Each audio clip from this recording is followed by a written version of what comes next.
Saudara-saudara kaum muslimin yang berbahagia, ini merupakan analisa sosial bahwa pada suatu saat nanti akan terjadi di tengah-tengah umat di mana kita dihantam dan diserbu dari segala macam penjuru. Akidah didangkalkan, peradaban dan kebudayaan dirusak, makanan dan minuman diracuni, pakaian ditelanjangi dan lain sebagainya, sampai kita melepaskan nilai Islam yang kita cintai ini. Kondisi sosial ini satu saat akan datang kepada kita. Demikian analisa dan peringatan dari Rasulullah sallallahu alaihi wasallam. Marilah sekarang kita melihat, adalah benar bahwa di zaman sekarang kita insya Allah tidak akan mengalami perang Badar sehebat yang pernah dialami oleh Rasul dan para sahabatnya. Tetapi sesungguhnya perang yang kita hadapi di zaman sekarang ini tidak kalah hebatnya dengan perang Badar, tidak kurang dahsyatnya dengan perang Uhud, tidak kurang ngerinya dari perang Khandaq. Hanya saja yang kita hadapi sekarang ini bukan ujung pedang, bukan ujung tombak, bukan ujung panah. Yang kita hadapi sekarang ini adalah perang akidah, perang ideologi, perang mempertahankan keyakinan. Yang kalau kita kalah sekarang, kita memang masih beragama, tetapi anak kita, cucu kita, generasi yang akan hidup 5, 10, 20, 30 tahun yang akan datang, wallahu a'lam bissawab. Islam, saudara-saudaraku, tidak mungkin hilang dari dunia. Tetapi tidak mustahil Islam gulung tikar dari desa kita, tidak mustahil Islam gulung tikar dari kampung dan kota kita, jikalau kita tidak menjaganya, jikalau kita tidak memeliharanya, bahkan jikalau kita tidak mewariskannya kepada anak-anak kita, generasi yang akan datang.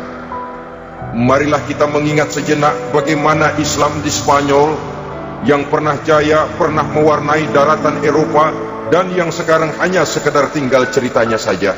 Ini pernah diperingatkan oleh Rasul dalam satu hadis, sayati ala ummati zamanun la yabqal Islam illa ismun wala minal Quran illa rasmun. Akan datang satu masa di tengah umatku di mana pada masa itu Islam ada tapi hanya tinggal sekedar namanya saja, dan Quran pun ada tapi cuma sekedar tinggal tulisannya saja. Apabila kita tidak mewariskan ini kepada generasi yang akan datang, maka serbuan-serbuan dari berbagai macam penjuru dari hari ke hari semakin kita rasakan kehebatannya. Tidak mustahil sejarah Spanyol akan terjadi di desa kita, akan terjadi di kampung kita, akan terjadi di kota kita. Orang Spanyol, kalau mereka cerita kepada anaknya, mereka akan cerita, "Nak, di sini dulu ada masjid." Kapan, Pak? Dulu bener dah. Banyak orang Islam kalau hari Jumat pada sembahyang, kapan itu, Pak? Dulu sekali. Sekarang cuma sekedar tinggal ceritanya saja. Bukankah sesuatu yang sangat tidak mustahil apabila kita tidak menjaga dan mewariskan Islam ini kepada generasi yang akan datang? Maka serbuan-serbuan akan membawakan hasil yang diinginkan oleh para penyerbu itu tadi. Kita sudah menjadi umat yang mayoritas, tetapi umat yang mayoritas ini menurut Rasul dikepung sedemikian rupa, akidahnya didangkalkan, peradaban dan kebudayaannya ditekan sedemikian rupa, kehidupan sosialnya dibuat individualis, kemudian dari segi pergaulan, pakaian, makanan, minuman dan sebagainya diracuni, sampai dia tidak lagi berpegang teguh kepada agamanya. Dan dikala itu hilang kehebatan umat ini di mata musuh-musuhnya. Orang lain memandang kita ringan saja, enteng saja, satu umat yang sudah kehilangan wibawa. Padahal konon kabarnya kita mayoritas, tapi enak saja dikutak-kutik orang lain. Dan dikala itu di hati kita merajalela penyakit wahan. Penyakit wahan itu apa? Pertama, hubbud dunia, terlalu cinta kepada dunia. Terlalu cinta kepada dunia yang menyebabkan kita lupa akan tanggung jawab dan kewajiban, lupa meneruskan dan mewariskan Islam kepada generasi yang akan datang. Kita berlomba hanya untuk mengejar dunia dan seluruh isinya, baik dia bernama material, baik dia bernama seksual, baik dia bernama pangkat, jabatan dan kedudukan. Berlomba-lomba kita di dalamnya, sampai tercampaklah penyakit hubud dunia di dalam hati ini. Berurat dan berakar dunia itu, sulit dan berat kita berpisah daripadanya. Akibatnya, kemauan untuk berbuat demi dan atas nama agama sangat sulit terwujud di dalam kehidupan ini. Yang kedua, karahiyatul maut, terlalu takut kepada mati. Baik mati ajal, mati dalam artian yang sebenarnya, baik mati usahanya, baik mati karirnya, baik mati pangkat dan jabatannya. Sehingga dengan demikian, akibatnya jatuhlah kita menjadi umat yang kehilangan wibawa di mata orang lain. Saudara-saudara kaum muslimin rahimakumullah, saya katakan tadi, perang yang kita hadapi di zaman sekarang adalah perang akidah. Perang menghadapi peradaban dan kebudayaan yang menghancurkan moral daripada anak-anak kita. Perang menghadapi banjirnya maksiat dan munkarat, yang di tengah-tengah itu, di samping berkewajiban menjaga diri dan keluarga, kita pun juga berkewajiban menjaga anak-anak kita, generasi yang akan datang, mengarahkan dan mendidik mereka sesuai dengan yang dikehendaki oleh Allah Subhanahu wa ta'ala. Oleh sebab itu, pada pertemuan kali ini yang akan saya bicarakan ialah bagaimana idealnya seorang muslim lebih dahulu memberikan pendidikan kepada anak-anaknya. Di tengah satu situasi dan kondisi di mana serbuan datang silih berganti melanda dan menghantam umat Islam, kemana anak-anak kita ini harus kita arahkan? Karena kita orang tua mempunyai tanggung jawab. Anak adalah amanah, menyia-nyiakan amanah adalah dosa, dan dosa itu merupakan satu dosa yang besar. Bahkan orang tua bisa saja masuk neraka kalau tidak bertanggung jawab tentang anak-anaknya. Satu riwayat menjelaskan, ada orang soleh, ngajinya cukup, sholatnya cukup, puasanya cukup, zakatnya cukup, di mana ada majelis taklim hadir, baca Quran hobi, fitnah orang tidak pernah. Di akhirat setelah disidang dia ternyata lebih banyak kebaikannya daripada kejahatannya, maka dia pun diperintahkan dan dipersilahkan masuk ke dalam surga. Giliran anaknya disidang, biang okem nih anak. Ditanya, siapa Tuhanmu? Tidak tahu. Siapa nabimu? Tenyaho. Apa kitabmu? Ora gelem. Kamu pernah sholat? Tidak.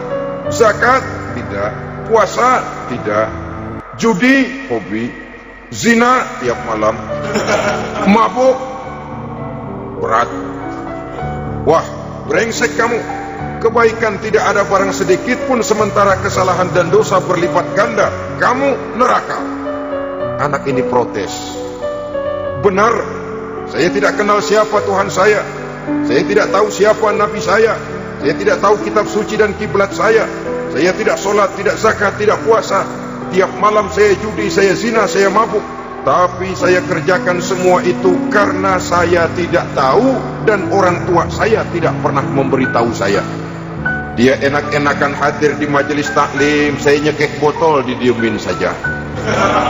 Dia enak-enakan baca Quran, saya zina, didiamkan saja. Saya bukan tidak mau, orang tua saya sama sekali tidak pernah mendidik saya.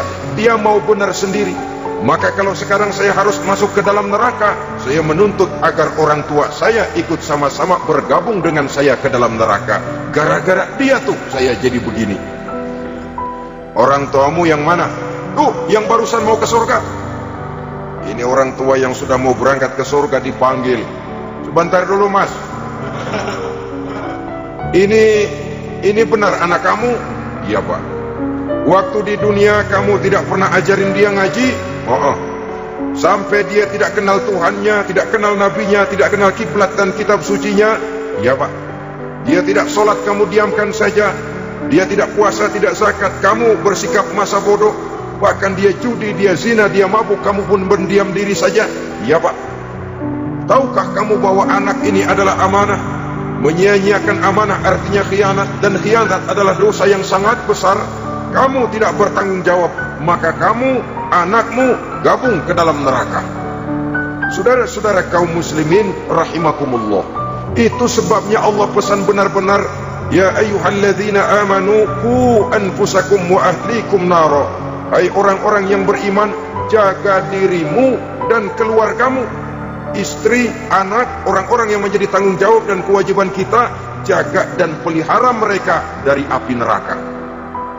Saudara-saudara kaum muslimin, lalu kalau kita orang-orang tua yang hidup di zaman sekarang ini sudah sering beristighfar, mengurut dada, melihat situasi, membaca peta keadaan, konon tantangan yang akan dihadapi oleh anak-anak kita 15, 20, 25 tahun yang akan datang jauh lebih berat dari apa yang kita hadapi sekarang ini.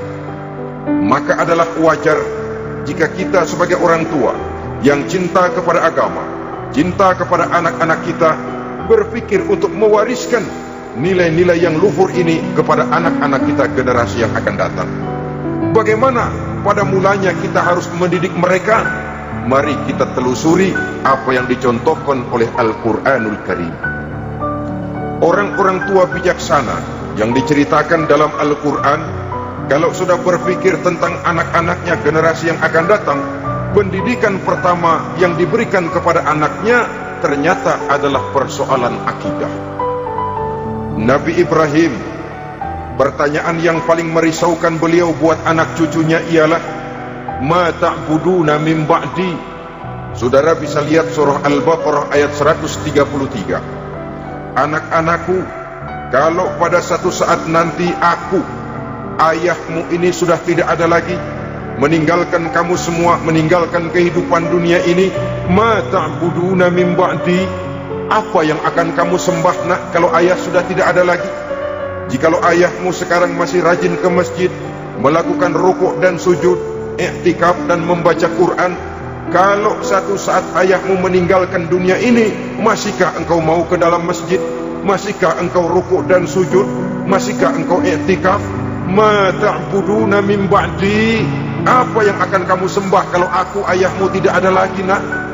Ditanamkan bukan hanya keyakinan bertauhid, sekaligus juga menyembah kepada Allah yang kita yakinkan dengan tauhid itu tadi. Bukankah berbeda dengan kita kebanyakan orang tua sekarang? Kita tidak pernah berpikir ma ta'buduna min ba'di, kalau bapak tidak ada kamu nyembah apa nak?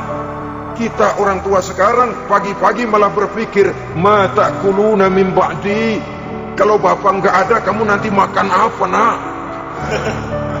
Bukan nyembah apa yang kita pertanyakan, bukan nyembah apa yang kita khawatirkan, makan apa nak?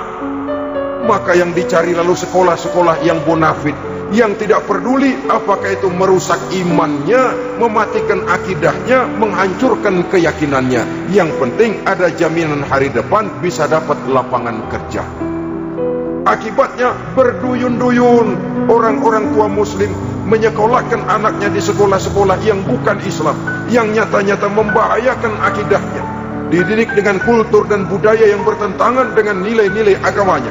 Bukankah ini berarti merelakan anak untuk dikafirkan? Bukankah ini artinya menyerahkan anak untuk ditulis menurut selera para pendidik yang tidak sesuai dengan nilai akidah yang dimilikinya? Mengapa kita tidak berpikir seperti Nabi Ibrahim, yang sebelum memberikan pendidikan kecerdasan, sebelum pendidikan matematika, IPS, PSBB dan disiplin ilmu lainnya, yang pertama ditanamkan ma ta'buduna min ba'di, kalau ayahmu tidak ada, kamu menyembah apa nak? Menyembah Allah, apa nanti malah menyembah harta? Menyembah Allah, apa nanti malah mendewa-dewakan pangkat dan jabatan? Menyembah Allah, apa malah nanti menyembah alam? Itu yang dikhawatirkan Nabi Ibrahim kepada generasi yang akan datang. Dan itu saudara-saudara yang seharusnya mengkhawatirkan kita kepada anak-anak kita generasi yang akan datang. Lihatlah serbuan akidah di zaman sekarang ini. Dimanfaatkan kemiskinan kita umat Islam, diberikan kita tawaran berupa beras, pakaian, obat-obatan, kalau perlu beasiswa, asal bisa melepaskan keislaman kita ini. Bertahap, sedikit demi sedikit, step by step, shibran bi shibrin wa zira'an bi zira'in. Dan harus saya ingatkan, orang di zaman sekarang tidak mungkin menghantam Islam secara frontal, tidak mungkin menghantam Islam terang-terangan, apalagi mengerahkan satuan militer. Tidak. Orang berhitung bagaimanapun kondisi dan kualitasnya umat Islam, mereka masih punya satu modal penting, fanatisme agama. Kalau ini disulut, api jihad segera berkobar, dan hanya maut yang bisa menghentikan orang yang dibakar dengan semangat jihad. Orang tahu itu, betapa Uni Soviet kedodoran menghadapi mujahidin Afghanistan yang disulut oleh semangat jihad yang berkobar dengan persenjataan yang primitif ketimbang persenjataan Uni Soviet. Entok mereka pantang surut mundur ke belakang. Jadi jangan mimpi bahwa orang mau menghantam Islam ini dengan melarang pengajian, meruntuhkan masjid, menyegel pondok pesantren. Tidak. Melarang orang sholat. Tidak. Kalau perlu masjid diperbanyak, musola diperbesar. Tapi bikin itu masjid seperti museum, besar, megah, mercusuar, tapi bikin seperti museum. Tempat orang kagum, tempat orang memuji, tapi sunyi dari nilai-nilai ibadah. Saudara-saudara kaum muslimin, untuk sampai kepada penghantaman akidah, jalan yang paling mudah dirintis sekarang ini secara bertahap dan sistematis, memisahkan umat Islam dari Islamnya. Biarkan mereka bernama muslim, biarkan di atas kartu penduduknya tertulis agama Islam, tapi tanamkan budaya-budaya yang menyebabkan cara bergaul mereka, cara berumah tangga mereka, cara bertetangga mereka, sampai kepada cara mereka berpakaian, cara mereka bergaul, cara mereka makan dan minum, cara mereka mendidik dan menyekolahkan anak, sama sekali tidak lagi mencerminkan nilai-nilai yang islami. Itu sudah satu usaha yang paling praktis, memisahkan umat Islam dengan Islamnya. Kalau sadarlah kita ke arah ini usaha orang di zaman sekarang, maka yang harus pertama kita tanamkan kepada anak-anak kita, didik mereka dengan jiwa tauhid yang mengkristal di dalam batinnya, meresap sampai ke tulang sumsumnya, yang tidak akan sampai pun nyawa berpisah dari badannya, akidah itu tidak akan berpisah dari hatinya. Bahkan dia sanggup dengan tegar berkata, lebih baik saya melarat karena mempertahankan iman daripada hidup mewah dengan menjual akidah. Satu khitbah, satu garis kehidupan yang perlu kita wariskan kepada anak-anak kita, generasi yang akan datang. Dahulu ada satu tradisi, saudara-saudara. Kalau anak gadis kita dilamar orang lalu bertanya, anakmu mau ngelamar gadis saya, apa sudah khatam Quran berapa kali? Apa sudah bisa baca kitab macam-macam dan lain sebagainya? Sehingga lahirlah satu kebanggaan. Apapun motifnya, tapi pertanyaan semacam ini zaman sekarang sudah langka. Paling-paling yang ditanya kalau anaknya dilamar orang, anakmu kerja di mana? Gajinya sebulan berapa? Kendaraannya bebek apa soang? Apa-apa? Itu yang kita pertanyakan, berkisar di seputar materi, kerja, job, status sosial, dan lain sebagainya. Perkara bisa baca Quran atau tidak, nomor 18.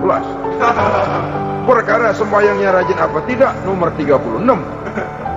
Saudara hadirin, akibatnya terjadi pergeseran nilai. Maka mendidik anak menurut tuntunan Quran adalah seperti yang diberikan contoh oleh Luqmanul Hakim, yang diceritakan dalam surah Luqman mulai ayat 11 dan selanjutnya.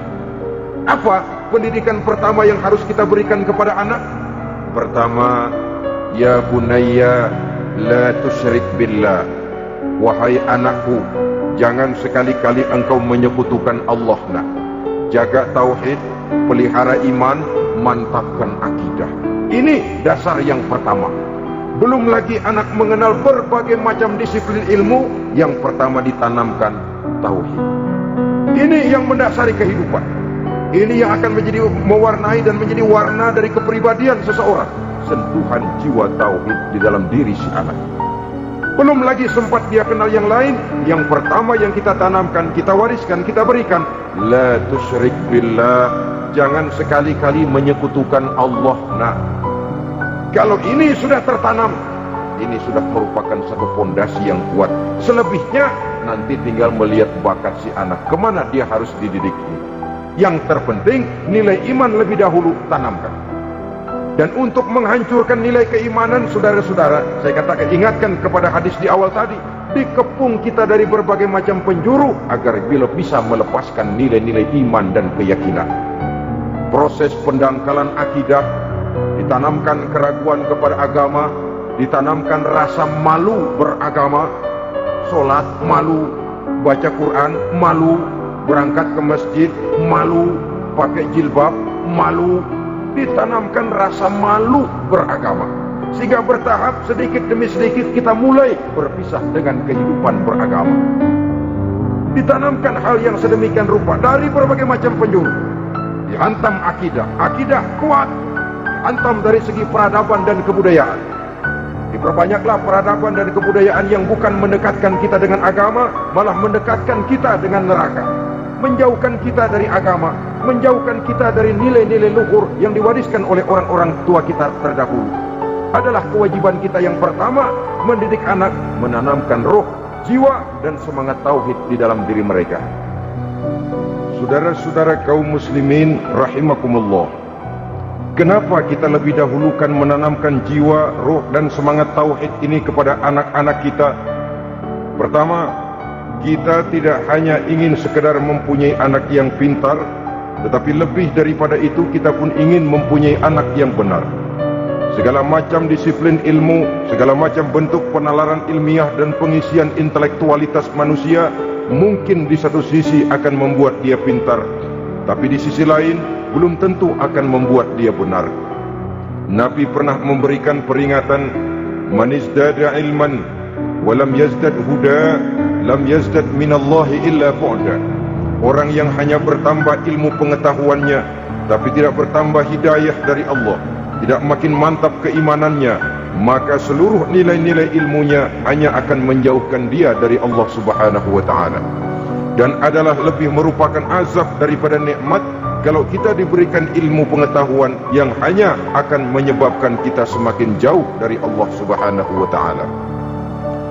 Yang kedua, sesungguhnya roh, jiwa, dan semangat tauhid yang melekat dalam diri anak pada puncaknya akan melahirkan satu disiplin murni yang tumbuh dari dalam dirinya sendiri, di mana si anak dalam kehidupannya merasakan, dimanapun dia berada, kemanapun dia pergi, ia selalu merasakan kehadiran Allah dekat dalam hidupnya. Ia sadar sesadar-sadarnya bahwa tidak ada satu perbuatan yang bagaimanapun kecilnya yang bisa disembunyikan dari kekuasaan Allah Subhanahu wa taala. Yang ketiga, dengan penanaman roh, jiwa, dan semangat iman ini, maka diharapkan anak-anak nanti pada pertumbuhannya sanggup mengendalikan hawa nafsunya. Dengan kata lain, bahwa penanaman jiwa tauhid, penanaman roh dan semangat keimanan ini merupakan kondisi dasar yang harus dilakukan sebelum yang lain-lainnya. Kemudian, pendidikan kedua yang diberikan oleh Al-Quran melalui contoh dan model dengan Luqmanul Hakim ini, setelah menanamkan tauhid, ditanamkanlah kepada si anak ini rasa hormat kepada orang tuanya. Wa wassaynal insana biwalidayhi, dan kami wasiatkan kepada manusia untuk berbakti kepada ibu bapaknya. Hamalathu ummuhu wahnan ala wahnin, karena ibunya telah mengandungnya dengan kepayahan di atas kepayahan, maksudnya dengan kepayahan dan kelelahan yang berlipat ganda. Sehingga ketika Rasul ditanyakan orang, "Ya Rasul, siapa yang paling harus saya taati di dunia ini?" Beliau menjawab, "Ibumu." Kemudian, "Siapa lagi ya Rasul?" "Ibumu." Setelah itu, "Siapa lagi ya Rasul?" "Ibumu." Dan kemudian, "Siapa ya Rasul?" "Bapakmu." Ibu, ibu, ibu, bapak. Bahkan al-jannatu tahta aqdamil ummahat, surga berada di bawah telapak kaki ibu. Bagaimana menanamkan rasa hormat kepada orang tua di hati anak? Tentu yang pertama, bagaimana orang tua bisa memberikan keteladanan. Marilah kita sebagai orang-orang tua ini menyadari bahwa sebelum anak kenal sekolah dasar, sebelum anak kenal TK, ibtidaiyah, sanawiyah, sampai kepada perguruan tingginya, yang pertama dia kenal adalah lingkungan rumah tangganya, gurunya adalah ibu bapaknya. Di sini berlakulah apa yang dinamakan keteladanan. Keteladanan jauh lebih berhasil daripada sekedar teori-teori yang muluk. Keteladanan jauh lebih berhasil daripada berbagai macam indoktrinasi dan penataran. Kurangnya keteladanan akan menyebabkan anak mencari pola. Apabila kita orang tua ini tidak bisa memberikan keteladanan yang baik kepada anak-anak kita, maka pada suatu saat anak-anak akan menganggap enteng dan kehilangan wibawa kita sebagai orang tua di mata mereka. Dikala itu akan sangat sulit kita membentuk kepribadian mereka. Bukankah di zaman sekarang ini kita banyak mengalami krisis wibawa, krisis figur? Ada yang karena rapotnya merah melulu, gurunya dikeroyokin. Pak guru pulang sekolah dicegat. Bahkan nyaris ada orang tua pernah dibunuh oleh anaknya sendiri. Dan lain sebagainya, kasus-kasus yang sebenarnya tidak perlu terjadi, karena memang bukan saja bertentangan dengan nilai budaya kita sebagai bangsa, tapi juga bertentangan dengan ajaran agama kita sendiri. Krisis wibawa, krisis figur, yang juga akibatnya harus kita sadari banyak faktor yang membentuk kepribadian anak. Pergaulannya, yang dibacanya, yang ditontonnya, yang disaksikannya di dalam kehidupan. Benar kita menyekolahkan mereka, tapi berapa jam mereka di sekolah? 6 jam, 7 jam paling lama. Sedangkan mereka hidup satu hari satu malam 24 jam. Kalau cuma 7 jam di sekolah, ini berarti lebih banyak dia di luar sekolah. Dan di luar sekolah itu artinya ya rumah tangganya, ya temannya, ya lingkungan di mana dia tinggal, yang seluruhnya sangat besar pengaruhnya dalam ikut membentuk kepribadian anak-anak kita. Saya katakan tadi, di samping kita menghadapi perang akidah, kita pun berhadapan di dalam perang menghadapi peradaban dan kebudayaan yang bukan saja menjauhkan kita dari agama, tetapi sanggup menghancurkan moral daripada anak-anak kita. Secara pribadi, saudara-saudara, saya iri, saya kagum misalnya dengan kemajuan yang diperoleh oleh negara tetangga kita, Jepang misalnya. Padahal tahun 45 ia pun hancur lebur oleh meledaknya atom di Hiroshima dan Nagasaki. Tapi bagai satu tenaga raksasa kemudian Jepang bangkit menjadi satu negara superpower di Asia. Bahkan gurunya saja Amerika sekarang ini kewalahan menghadapi perang dagang dengan Jepang ini. Dan yang menarik, Jepang bisa maju dan modern dengan tetap menjadi Jepang, tanpa harus kehilangan identitasnya sebagai satu bangsa, tanpa harus kehilangan kepribadiannya sebagai satu bangsa. Sebagai negara yang sedang berkembang, kita sering latah. Kita ingin meniru Barat, tapi bukan teknologinya, westernisasinya yang kita tiru. Bukan isinya, kulitnya yang kita ambil. Akibatnya apa? Modernnya belum, orangnya sudah Barat. Bergaulnya sudah cara Barat, berumah tangganya sudah cara Barat, berpakaiannya sudah cara Barat, mendidik anaknya sudah cara Barat. Di mana ketemu orang tua cukup hello daddy. Kulitnya kita ambil, sementara isinya kita jampakkan. Ironi dan menyedihkan. Padahal kita sesungguhnya bisa maju dan modern, bisa mengejar segala ketinggalan dan keterbelakangan kita, dengan tetap menjaga nilai-nilai luhur budaya kita sebagai satu bangsa, mengambil isinya, dan kalau memang tidak perlu, lalu mencampakkan kulitnya. Pengaruh peradaban dan kebudayaan yang menghancurkan moral daripada anak-anak kita, oleh pesatnya arus teknologi, oleh pesatnya arus komunikasi, di mana hal-hal yang terjadi di belahan dunia lain dapat kita saksikan hari ini juga melalui layar televisi, yang terjadi di Amerika, di Eropa, di Afrika, di ujung dunia yang paling ujung sekalipun. Di ujung dunia yang paling ujung, hari ini kejadian, hari ini sudah bisa kita saksikan. Pesatnya arus komunikasi, kalau jatuh ke tangan anak-anak kita yang belum mempunyai filter, daya saring positif, akan dicerna oleh mereka tanpa memilah dan memilih. Akibatnya orang kampung bilang kelolodan. Makan nggak dikunyah lagi, tentu saja akhirnya kelolodan. Dan kalau sudah kelolodan, menyusahkan kita seluruhnya. Oleh karena itu, budaya menghormati orang tua perlu dijaga, perlu dipelihara dan diwariskan kepada anak-anak kita. Tali silaturahmi sehingga ada respeknya kepada orang tuanya. Jangan bapaknya dianggap CS, ibunya dianggap CS, kakeknya dianggap CS. hilang rasa respek, hilang rasa menghormati. Sementara orang tua sendiri tidak bisa memberikan keteladanan, kurang mendapat perhatian dan lain sebagainya. Apalagi kalau baik ibu maupun bapak adalah orang-orang karier yang setiap hari sibuk menghadapi tugas masing-masing. Bapak sibuk rapat, pindah kantor sana kantor sini, ibu sibuk arisan, besarlah anak-anak di tangan pembantu dan lain sebagainya, sehingga dia merasa kurang mendapat perhatian, dan ini akan ikut membentuk warna dari kepribadian yang dimilikinya. Sampai kepada pelosok-pelosok desa, jaringan televisi memang menguntungkan. Tapi kalau sudah sampai kepada menayangkan budaya-budaya yang tidak sesuai dengan pola di mana mereka tinggal, pola lingkungannya, dan ingin mereka terapkan dalam kehidupan, ironi dan menyedihkan. Maka sering dikatakan, jikalau ABRI masuk desa, rakyat beruntung. Jikalau listrik masuk desa, rumah jadi terang. Jikalau koran masuk desa, rakyat jadi cerdas. Jikalau hakim masuk desa, rakyat lalu sadar hukum. Tapi jikalau maksiat dan munkarat masuk desa, minuman keras masuk desa, judi masuk desa, pelacuran masuk desa, rakyat tentu kiamat. Dan kita harus punya budaya untuk memilah dan memilih, mempunyai filter untuk jadi daya saring positif. Oleh karena itu, saudara-saudara, tahap kedua setelah menanamkan jiwa tauhid kepada anak, tanamkan rasa hormat kepada orang tuanya. Orang tua itu ibu bapaknya, orang tua itu guru-gurunya yang mengajarkan dia, atau yang dianggap tua yang lebih senior dari dia. Karena tidak ada satu peradaban yang berdiri sendiri. Bagaimanapun maju dan modernnya kita sekarang, tentu merupakan mata rantai yang berkaitan dari generasi terdahulu.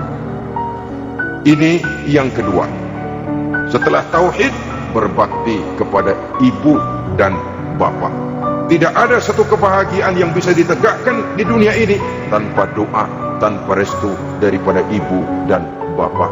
Ini keramat hidup. Doanya dikabul Allah, dan kutuknya juga dikabul oleh Allah Subhanahu wa ta'ala. Jadi mendidik anak setelah menanamkan jiwa tauhid, menanamkan rasa hormat dan taat berbakti kepada ibu bapaknya. Itu yang kedua. Kemudian yang ketiga, melalui model Luqman, Quran mendorong kita untuk mendidik anak, menanamkan etika otonom. Apa itu? Ya bunayya, innaha in takum mithqala habbatin min khardalin fatakun fi sakhratin aw fis samawati aw fil ardi ya'ti biha Allah. Wahai anakku, sesungguhnya kalau ada satu kebaikan yang kamu kerjakan, kecil, tidak nampak oleh pandangan mata yang zahir, yang kecil itu tersembunyi di puncak langit, di dasar bumi yang paling dalam, atau di tengah batu hitam sekalipun, Allah pasti mengetahuinya dan pasti akan memberikan balasan yang seadil-adilnya.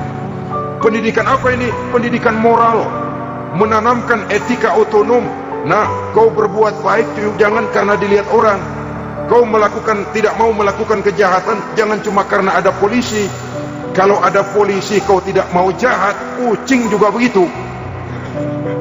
Coba lihat kucing, taruh ikan asin di piring kaleng, tongkrongin. Aduh, kucing kalem, sopan, tenang.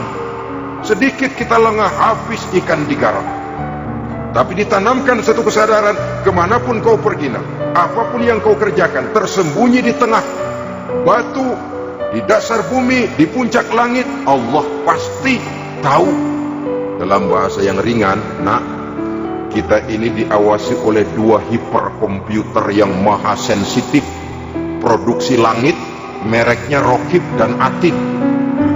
Itu komputer yang sangat peka dan sensitif. Jangankan kita berbuat, kita berniat baik saja, komputer sudah nyatat sendiri. Inilah yang orang sekarang namakan waskat, pengawasan malaikat. Kalau hidup sudah merasa diawasi oleh malaikat, waskat berhasil. Tapi kalau waskat sudah diawasi malah nekat, itu yang gagal. Atau yang diawasi dan yang mengawasi sama-sama sepakat, itu juga bisa cincai. Saudara-saudara kaum muslimin rahimakumullah, waskat dalam pengertian kita muslim, bagaimana hidup ini merasakan diawasi oleh malaikat. Intelektualitas yang tinggi sekalipun, IQ yang nilainya plus sekalipun, disiplin ilmu yang bagaimanapun banyak yang memenuhi benak kita, tanpa diiringi oleh etika otonom, orang sering mencari celah dan kesempatan. Mencari celah dan kesempatan. Tapi kalau sudah merasa, kemanapun saya pergi, dimanapun saya berada, kebaikan bagaimanapun sekecilnya saya lakukan, toh Allah pasti akan memberikan balasan. In khairan wa khairun, wa in syarran fa syarrun. Jikalau baik, baik balasan yang kita terima. Jikalau jahat, jahat kejahatan yang kita terima. Kalau sudah ke arah ini kita berpikir, maka sesungguhnya kalau kita berbuat baik kepada orang lain, hakikatnya kita sudah berbuat baik kepada diri kita sendiri. Lalu tidak ada merasa rugi berbuat baik kepada orang, karena manakala dia melakukan kebaikan kepada orang lain, artinya dia sudah berbuat baik untuk dirinya sendiri. Jadi setelah tauhid, kemudian berbakti kepada ibu bapak, yang ketiga baru pendidikan tentang akhlak, tentang moral. Pola ini yang sering terlupakan oleh kita, bahwa bagi kita itu pendidikan tidak lain upaya mencerdaskan otak anak. Jangan sampai sebab ini kelihatannya pembangunan makin maju, persaingan hidup makin tajam, tensi ekonomi semakin tinggi, sementara jumlah tenaga kerja dengan lapangan kerja yang tersedia jauh dari mencukupi. Jikalau tidak membekali anak dengan pendidikan yang menunjang lapangan pekerjaan, orang tua khawatir, takut sekali anaknya jadi gelandangan. Dikhawatirkannya kehidupan dunia ini, sementara dia lupa kalau anaknya bisa jadi gelandangan di akhirat. Padahal selama-lamanya gelandangan di dunia paling seumur manusia itu 60 tahun, 70 tahun lah umur orang sekarang. 70 itu sudah luar biasa itu. Tapi kalau harus menggelandang di akhirat, menjadi gelandangan di akhirat, alangkah menyedihkannya. Apakah akan kita korbankan satu kehidupan yang langgeng, abadi, cuma karena tertipu oleh fata morgana dan kamuflase? Kita korbankan yang sedikit, kita korbankan yang besar karena kita memilih yang sedikit. Dalam bahasa Al-Quran memang pernah diceritakan hidup ini hakikatnya perlombaan, saudara-saudara. Perlombaan. Dan di dalam perlombaan itu ada yang menang, ada yang kalah. Al-Quran lalu memberikan peringatan, Alhaakumut takatsur, kamu telah lalai karena berlomba-lomba memperbanyak harta, mempertinggi pangkat dan kedudukan, hatta zurtumul maqabir, sampai kamu akan masuk ke liang kubur baru sadar.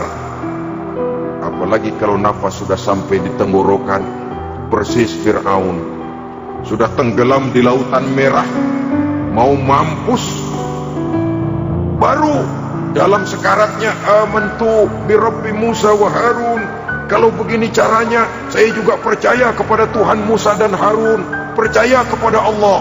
Sudah mau mati, baru amantu bi Rabbi Musa, kami percaya kepada Tuhan Nabi Musa, kata Fir'aun.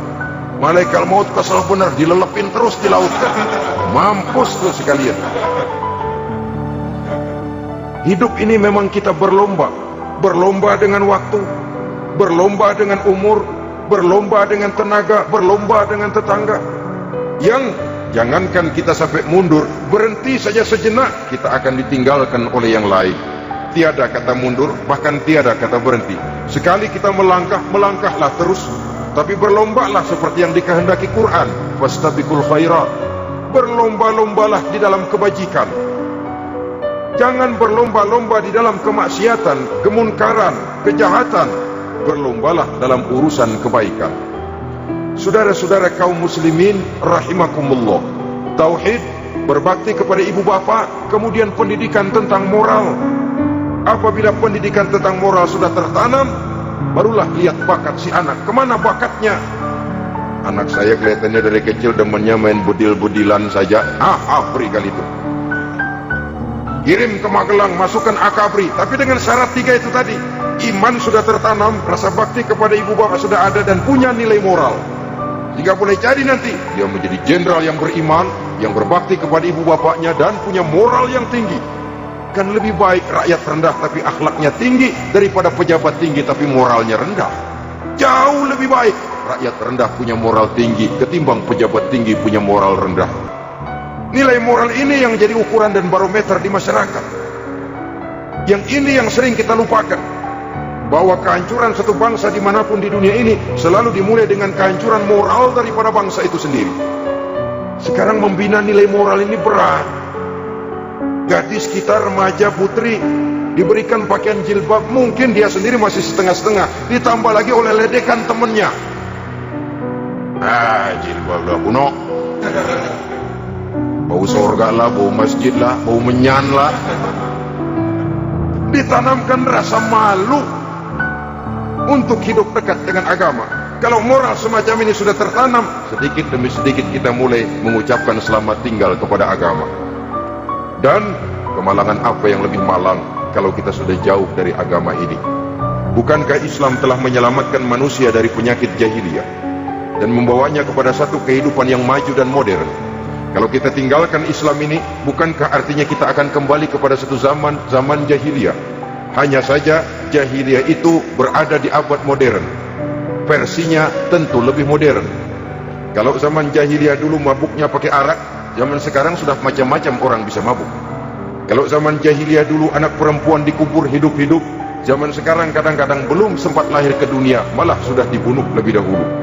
Versinya saja yang berbeda. Kalau di zaman jahiliyah dahulu manusia menyembah batu yang bernama Latta, Uzza, Manat dan Hubal, di zaman jahiliyah modern sekarang ini orang sering menyembah kepala bagiannya, sering menyembah atasannya, sering menyembah komputer, sering menyembah teknologi modern yang lebih diyakininya daripada Allah sebagai keyakinan sentral di dalam hidupnya. Saudara-saudara kaum muslimin rahimakumullah. Jadi yang ketiga, nilai moral yang ditanamkan kepada anak-anak kita supaya dia bisa menghadapi tantangan-tantangan hidup yang semakin berat ini dengan tetap berpegang teguh kepada nilai-nilai moral yang diwarnai oleh jiwa keimanannya yang bersumber dari ajaran agamanya. 3. Kemudian yang keempat, barulah tatanan kehidupan sehari-hari. Apa kata Luqman? Ya bunayya aqimis shalah. Setelah bertauhid, berbakti kepada ibu bapa, punya nilai moral. Ya bunayya aqimis shalah, nak dirikan solat. Rumah tangga muslim, anak berumur 7 tahun sudah berani meninggalkan solat, kata Nabi, pukul. Bukan untuk menyakiti, untuk mendidik, karena sayang kepada anak. Saudara-saudara, kita khawatir betul kepada anak. Kalau dia pulang dari sekolah, buru-buru kita sebagai orang tua bertanya, sudah makan nak? Sudah istirahat nak? Tapi jarang kita sebagai orang tua melontarkan, sudah sholat nak? Bahkan kita bisa memberikan sugesti kepada anak, nah kalau kau naik kelas 1 sampai naik ke kelas 2, bapak beliin sepeda. Tamat SD nak, motor. Tamat SMP nak, ke Bali kita. Tamat SMA nak, Singapura. Saudara-saudara, tapi kalau untuk urusan sholat misalnya, kita tidak pernah memberikan sugesti kepada anak-anak kita. Nah, kalau kau hafal Fatihah lengkap dengan artinya, bapak beliin sepatu. Nah, kalau kau bisa sholat dengan baik, cukup syarat rukunnya, bapak beliin sepeda. Ada rangsangan, ada sugesti yang membuat anak lebih tergerak untuk hidup dalam suasana keagamaan. Ya bunayya aqimis shalah, nak dirikan sholat. Sebab ini sandaran vertikal yang paling langsung antara manusia dengan Tuhannya. Menyadari bahwa sepanjang yang bisa dilakukan oleh manusia hanyalah berusaha, dan kepastian sepenuhnya ada di tangan Allah. Dengan solat kepribadianmu diperteguh, dengan solat sandaran vertikalmu kepada Allah diperkuat. Dan pada waktunya nanti Al-Quran memberikan bimbingan, hendaklah minta tolong kepada Allah dengan sabar dan tetap mendirikan solat. Ya bunayya aqimis shalah. Setelah itu, wa'mur bil ma'rufi wanha 'anil munkar. Tegaklah membina yang ma'ruf, tegaklah mencegah yang munkar. Ini sikap hidup sudah. Salat tadi tugas hidup.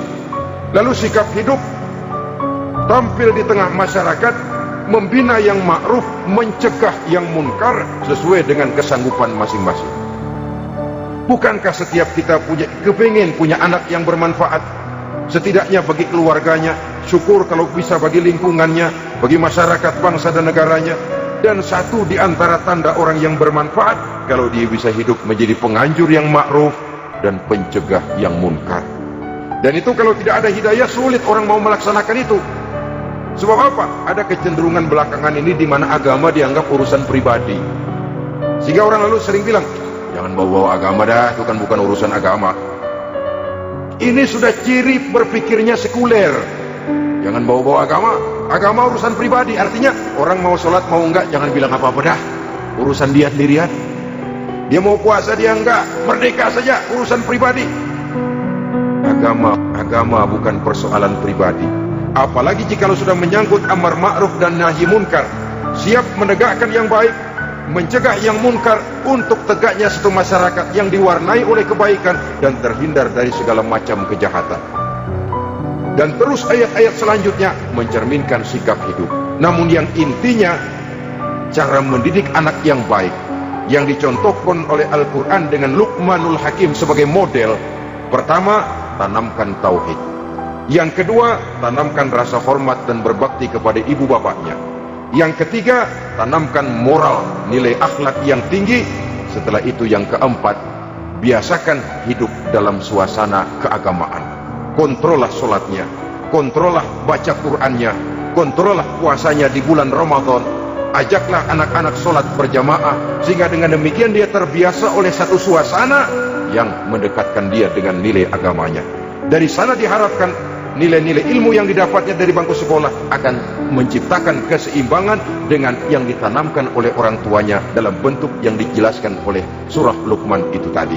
Sehingga apabila keseimbangan ini terwujud, akan menjalin keseimbangan dalam pola berpikir, dan keseimbangan dalam pola berpikir akan melahirkan keseimbangan dalam perbuatannya. Terwujudlah kita harapkan insan yang fid dunya hasanah wa fil akhirati hasanah.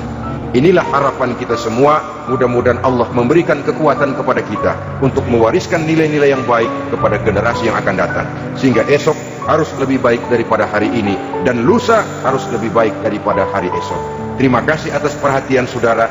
Mohon maaf atas segala kekurangan. Usikum wa nafsi bitaqwallah. Wassalamualaikum warahmatullahi wabarakatuh.